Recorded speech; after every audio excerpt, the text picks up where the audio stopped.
Point being, I'm not an inspirational speaker. I've never lost a limb on a mountainside, metaphorically or otherwise, and I'm certainly not here to give career advice because, well, I've never really had what most would consider a job. However, I have had large groups of people listening to what I say for quite a few years now, and it's given me an inflated sense of self-importance. So I will now, at the ripe old age of 37.9, bestow upon you 9 life lessons. To echo, of course, the 9 lessons of carols of the traditional Christmas service, which is also pretty obscure. You might find some of this stuff inspiring, you will definitely find some of it boring, and you will definitely forget all of it within a week. And be warned, there will be lots of hokey similes and obscure aphorisms which start well but end up making no sense.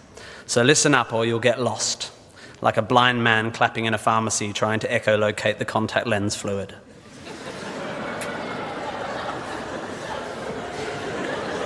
Looking for my old poetry teacher. Here we go. Ready? 1, you don't have to have a dream. Americans on talent shows always talk about their dreams. Fine, if you have something you've always wanted to do, dreamed of, like in your heart, go for it. After all, it's something to do with your time, chasing a dream. And if it's a big enough one, it'll take you most of your life to achieve, so by the time you get to it and are staring into the abyss of the meaninglessness of your achievement, you'll be almost dead, so it won't matter. I never really had one of these dreams, and so I advocate passionate dedication to the pursuit of short-term goals. Be micro-ambitious. Put your head down and work with pride on whatever is in front of you. You never know where you might end up. Just be aware the next worthy pursuit will probably appear in your periphery, which is why you should be careful of long-term dreams. If you focus too far in front of you, you won't see the shiny thing out the corner of your eye. Right? Good. Advice, metaphor. Look at me go. 2, don't seek happiness. Happiness is like an orgasm. If you think about it too much, it goes away.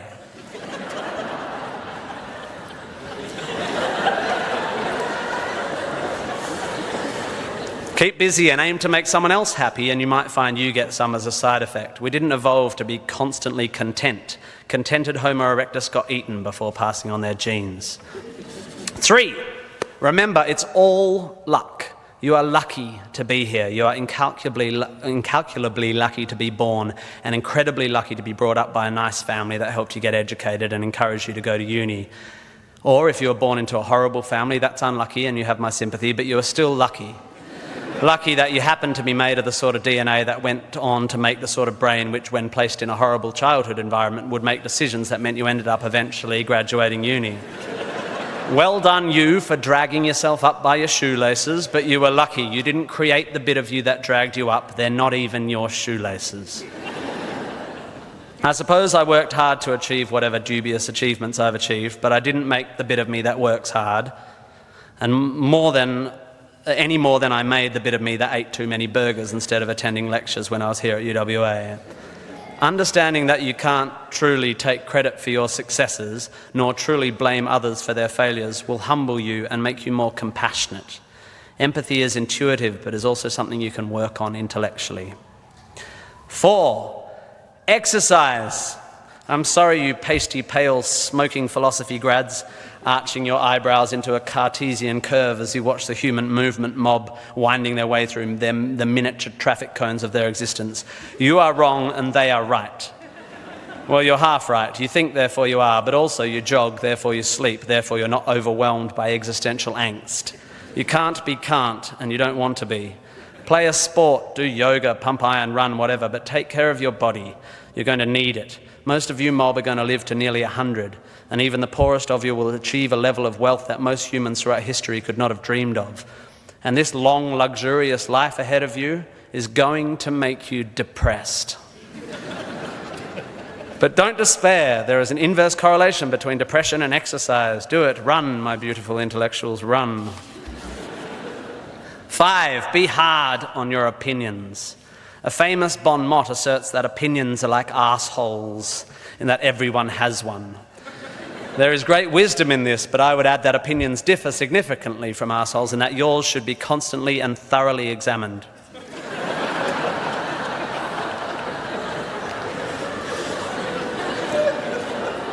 I used to do exams in here. It's revenge. We must think critically and not just about the ideas of others. Be hard on your beliefs. Take them out onto the veranda and hit them with a cricket bat. Be intellectually rigorous. Identify your biases, your prejudices, your privileges. Most of society's arguments are kept alive by a failure to acknowledge nuance. We tend to generate false dichotomies and then try to argue one point using two entirely different sets of assumptions, like two tennis players trying to win a match by hitting beautifully executed shots from either end of separate tennis courts. By the way, while I have science and arts graduates in front of me, please don't make the mistake of thinking the arts and sciences are at odds with one another. That is a recent, stupid, and damaging idea. You don't have to be unscientific to make beautiful art, to write beautiful things. If you need proof, Twain, Douglas Adams, Vonnegut, McEwen, Sagan, Shakespeare, Dickens for a start. You don't need to be superstitious to be a poet. You don't need to hate GM technology to care about the beauty of the planet. You don't have to claim a soul to promote compassion. Science is not a body of knowledge nor a belief system. It is just a term which describes humankind's incremental acquisition of understanding through observation. Science is awesome. The arts and sciences need to work together to improve how knowledge is communicated.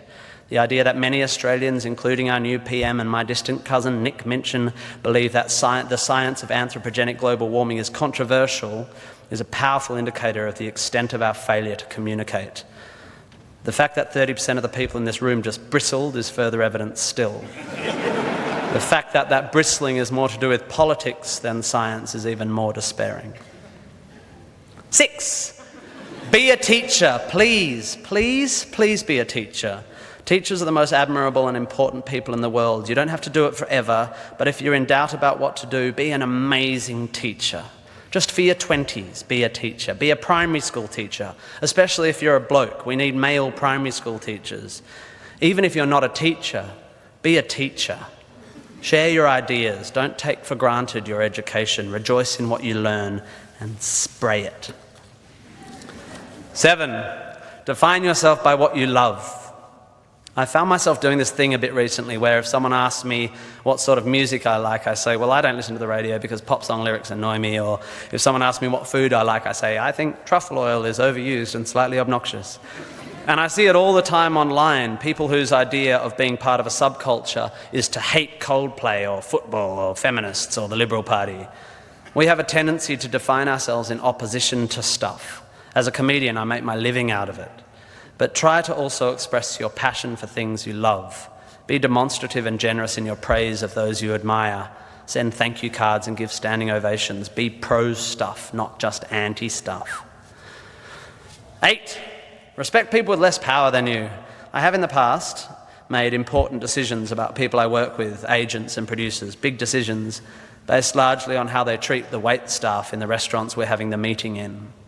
I don't care if you're the most powerful cat in the room. I will judge you on how you treat the least powerful. So there.